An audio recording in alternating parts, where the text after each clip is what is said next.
being able to bring this debate to the House today. One of the starkest examples of just how politically correct this country has become is over the issue of women in the justice system and, more specifically for this debate, women in prison and in courts. Just about 5% of the prison population at any one time in recent history has been female, the other 95% male. Yet so much time, effort, concentration and browbeating has taken place over this very small number of women in prison. There are countless groups and organisations calling for this number to be reduced.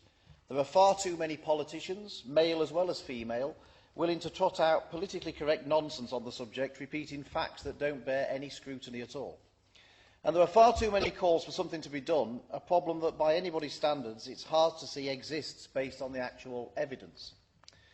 Let's just imagine for one moment that the male population in prison represented just 5% of the total, and that women made up the remaining 95% of the total. Would there be an outcry on behalf of these men at the expense of the women? Of course not. There's absolutely no chance on earth that this would happen. So why is there all of this concern over 5% of the prison population? How can normally thoughtful, intelligent people have taken such leave of their senses over this issue? I would suggest that the answer is simple. It's all about being politically correct, and not many people in public life like to challenge it. I do, Mrs Osborne, and today I want to take the opportunity to scotch some myths about all types of sentencing for women. And there are 5 myths in particular that I want to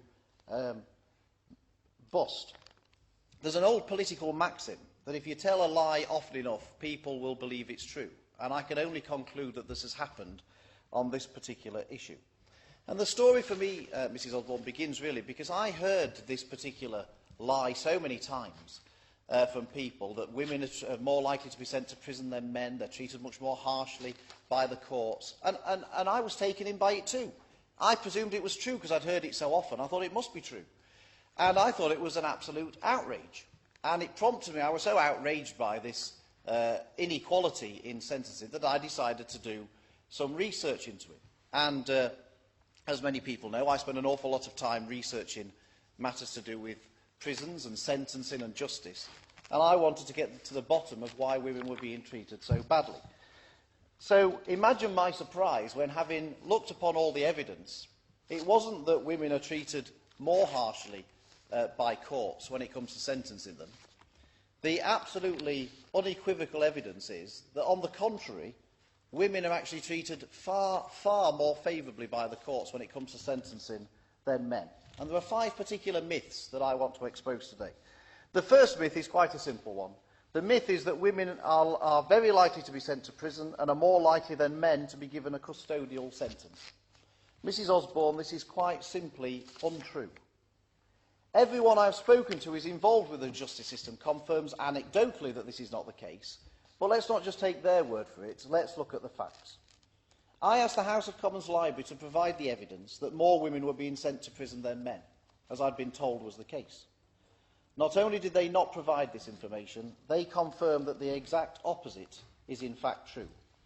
The Library said, and I quote, "The published statistics show that a higher proportion of men are given a sentence of immediate custody than women, irrespective of age of offender, juveniles, young adults or adult, and the type of court, magistrates or crown. This has been the case in each year between 1999 and 2009, for which the figures they looked at. For each offence group, a higher proportion of males are sentenced to custody than females. In 2009, 58% of male offenders who entered a guilty plea for an indictable offence were given an immediate custodial sentence, compared to just 34% of women. For each offence group..." Of course I'll give way. I thank the honourable gentleman for giving way. Could he clarify whether the information he received from the House of Commons Library also looked at statistics by type of offence? Yes, absolutely. They look at every category of offence. And for every single category of offence, women are less likely to be sent to prison than men. I'll give way. very grateful to the Honourable Gentleman. I congratulate him on this important debate, and I hope that at the end of it we certainly will have made sure that we're not peddling myths but facts. Would he like to comment on the fact that whilst 70% of men are in prison for a non-violent offence, 81% of women are? Doesn't that suggest that while some statistics may favour women, that one most certainly doesn't? No, it certainly doesn't mean that at all. The figures that the Honourable Lady quotes, and that these groups are often fond of quoting, actually goes to show the exact opposite of what they think it shows. It actually goes to show that actually women are treated more favourably by the courts than men. But I'll give the detail to her. If she'll let me continue with the speech, it will become self-evident to her, I hope. And if she still has any remaining queries towards the end, I'll happily give way to her again if these figures don't make any sense. But I'm sure even to the Honourable Lady these figures will make perfect sense. I will continue with the quote from the House of Commons Library, if I may, Mrs Osborne. In 2009, 58% of male offenders who entered a guilty plea for an indictable offence were given an immediate custodial sentence compared to 34% of women. For each offence group,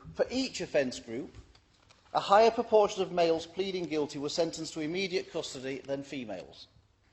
The Ministry of Justice's publication called Statistics on Women and the Criminal Justice System, November 2010, which is produced to ensure there is no sex discrimination in the system, says, and I quote, of sentenced first-time offenders, 7,320 females and 25,936 males, a greater percentage of males were sentenced to immediate custody than females, 29%, compared with 17%, which has been the case in each year since 2005.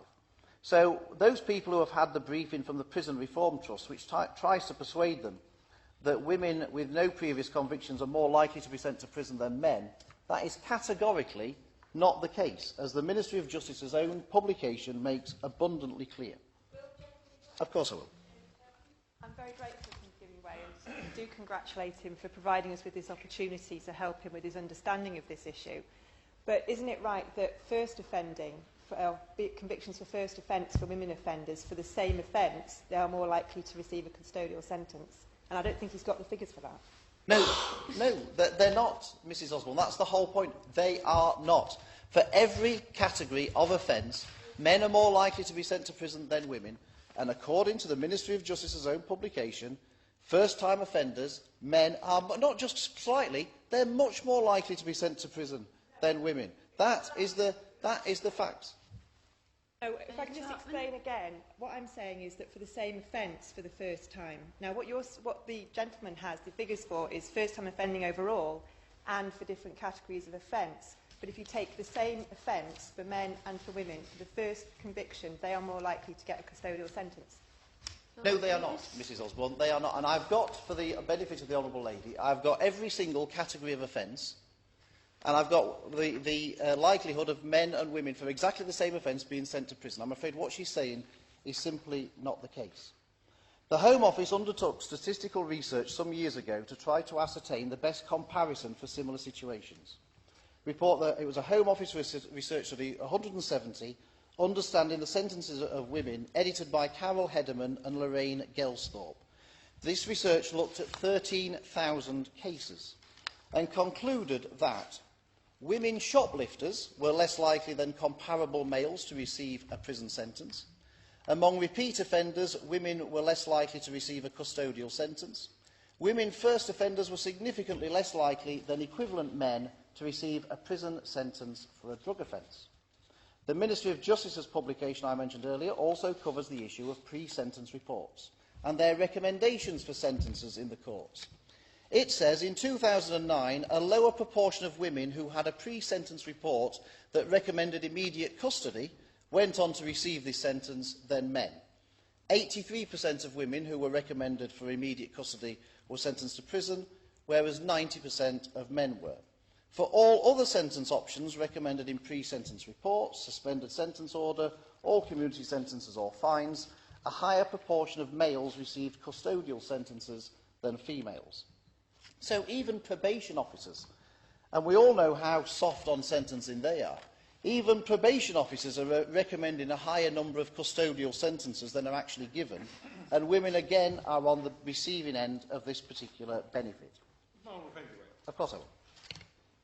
I congratulate him on securing this debate. I'm not necessarily sure I agree with the entire thrust of what he's saying, but what he surely is driving at is the argument behind his thesis is that women are being treated more preferentially.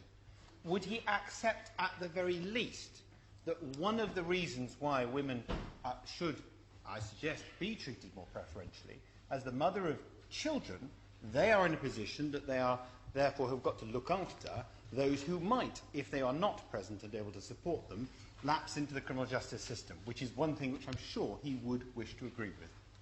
Well, I'm grateful to my honourable friend. I'm going to come on to the issue about women looking after children. As it happens, there's actually a large number of women, mothers, who are sent to prison, who are actually no longer looking after their children when they're sent to prison. But I'll come on to that a bit later. But the point is, my honourable friend makes a reasonable point. And that is that there may well be good reasons for women to be treated more favourably in the criminal justice system, in the courts, than men. That's a perfectly legitimate argument to follow. My point is this, that if people want to use the facts to prove that women are treated more favourably than men, and then actually give reasons for why that should be the case, I'm perfectly content for them to do so. What I can't allow to happen is this myth to perpetuate that women are treated more harshly in the sentencing regime than men, because that palpably is not the case. And if we can start having a debate along the lines that my honourable friend suggests, I would be perfectly happy. But we're a long way away from even getting to that particular point, I'm afraid, at the moment. In addition to the undeniable evidence that women are less likely to be sent to prison than men, is the fact that their average sentence length is less than those of men too. Again, I refer to the Ministry of Justice's own published figures. Statistics on Women and the Criminal Justice System, November 2010. In 2009, it says, women given an immediate custodial sentence for indictable offences received shorter average sentence lengths than men, 11 months compared to 17 months for men. This is not a minor difference. This figure shows that the average male prison sentence is over 50% more than the average female prison sentence. That's something that those who allege to be so keen on equality should think about. Of course, I'll give way.